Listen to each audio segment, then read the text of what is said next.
It's the kingdom's flagship platform to attract international companies and financiers. But this year's Future Investment Initiative Summit has instead been mired by boycotts and cancelled deals. Saudi officials had hoped to sign agreements worth $50 billion. But the first major corporate announcement of the day came from Siemens, which said it's shelving a $20 billion deal with the kingdom. At least 40 of the 140 companies that were invited aren't coming, and some of those present are only there out of necessity. We are desperate for money. Unless we get loans from friendly countries, we won't actually have foreign exchange to either service our debts or to pay for our imports. Pressure is mounting on Riyadh to answer questions about the killing of dissident journalist Jamal Khashoggi, forcing Saudi officials to address the elephant in the room before they could launch their sales pitch. We are going through a crisis of sorts resulting from the very regrettable and abhorrent incident that took place in Turkey. Nobody in the kingdom can justify it or explain it. And from the leadership on down, we're very upset about what has happened. And of course, the king has made it clear that there will be investigation, justice, and retribution to those responsible. So far, the kingdom's narrative on the killing has flip-flopped, and the current explanation attributing the crime to rogue individuals has few buyers. Blaming some intelligence members for this matter will satisfy neither us nor the international community. The conscience of humanity will only be satisfied once everybody is called into account, from those who gave the orders to those who carried them out.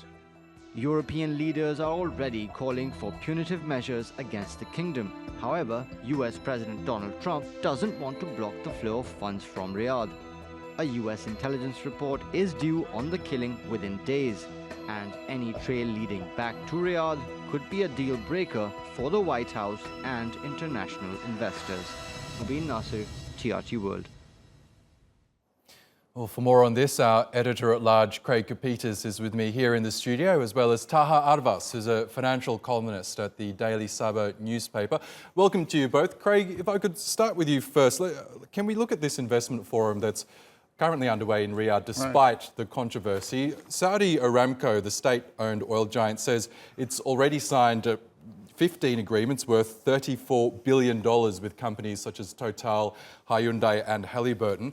Is that a sign that despite the outrage and furor over the Khashoggi killing, that the world is still willing to do business with Saudi Arabia? Shocking, isn't it? Gambling in Casablanca. Yeah, the money's too big. But Prime Minister Imran Khan of Pakistan said it best. We're desperate. They want the money. That money's going to go. The problem is that's not the money the Saudi people need right now. They need investment and technology and human capital from Google, Virgin, Apple, Amazon, all kinds of youthful, zest appeal companies that need to come in that can generate Saudi Vision 2030. Sorry, Total is not in a position to do that. That's the reality. So do you expect that companies like Total and Hyundai will face some sort of a pushback or blowback as a result of their business deal? No, because it's all about, how much do you want to pay for a gallon of gas in your car, Oscar? Want to keep it low? That's going to make you happy? That's what it's about. That's the real politique of the situation.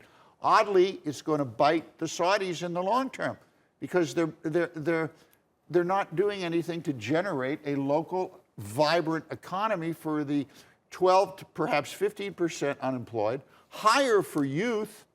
That's where the issue is. Total is not going to help do that. Taha, the whole world was watching when President Erdogan delivered his comments on the Khashoggi case.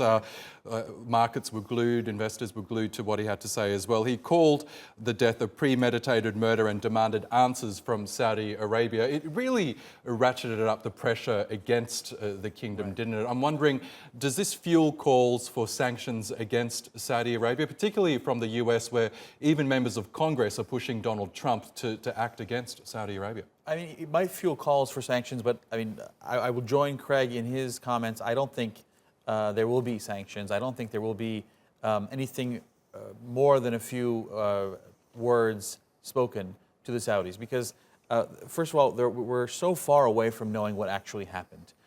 Probably those 15 people who were there know what happened. We don't really know who ordered this, when it was ordered, etc. So it's difficult to admonish someone if you don't really know who's to be admonished at first. Yes, and Donald Trump, as we know, has been quite upfront. He says if we cancel these arms deals with Saudi Arabia, we'll lose the money. It'll just go to China, Russia, and other arms suppliers. I mean, it's quite refreshing in a way to hear it out in the open like that, as opposed to it being hidden. I mean, is this what at stake here? I mean, is it just that the US does not want to lose the business?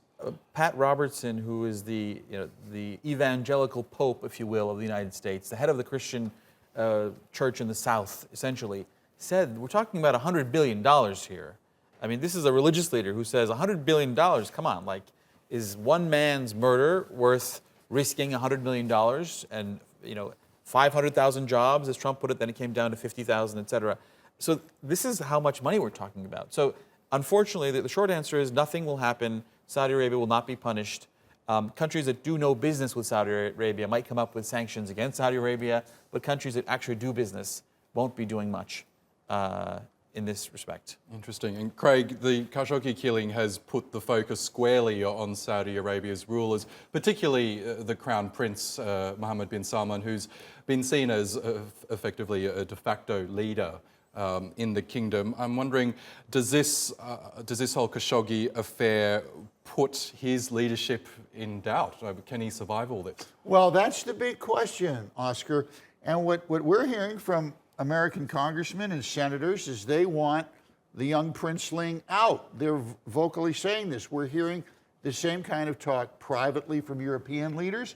We're hearing it from people on Wall Street. And the reason is interesting.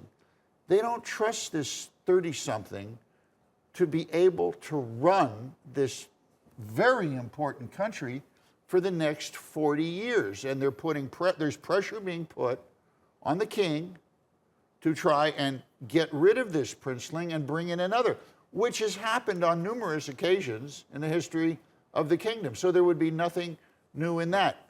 What this murder has shown the world privately is that young Prince Salman likely can't be trusted. Okay. And Taha, Turkey has been quite outspoken about this whole affair. Some analysts suggest that Erdogan has a broader geopolitical aim here. What do you think is the motivation behind the Turkish president in really pushing this case forward and demanding answers? I think today's speech reflects kind of one of his motivations. I think the first thing Erdogan has been, he feels as this was a major slap in the face to Turkey. He took it personally. I mean, this is a form of disrespect. I mean, we know that there are things that are done that are not above board all over the place, including Saudi Arabia. But to do it in Turkey in plain sight, and he talks about how they did reconnaissance work before Khashoggi even arrived. It was, I mean, if the leaders of Saudi Arabia were involved in this, and we don't know that for a fact yet, then it shows their bad judgment for doing, frankly, such a sloppy job at this, and for doing it such out in the open, So it would be nice to believe that people don't believe that the Crown Prince can be trusted because of his lack of judgment in committing this perhaps murder. We don't know if that's true, but more likely they're mad at him for not being able to cover it up. Right. It's out in the open. Everyone can see it. This is a man that everyone knew they knew who he was. So that's what they're disappointed about. I mean, you need to keep your people in check. Even if this was your people, then why aren't you able to keep them in check? That's what this is about. And this case is far from closed, as we know. But Taha Arvas and Craig Kapitas, thank you as always. Thank you.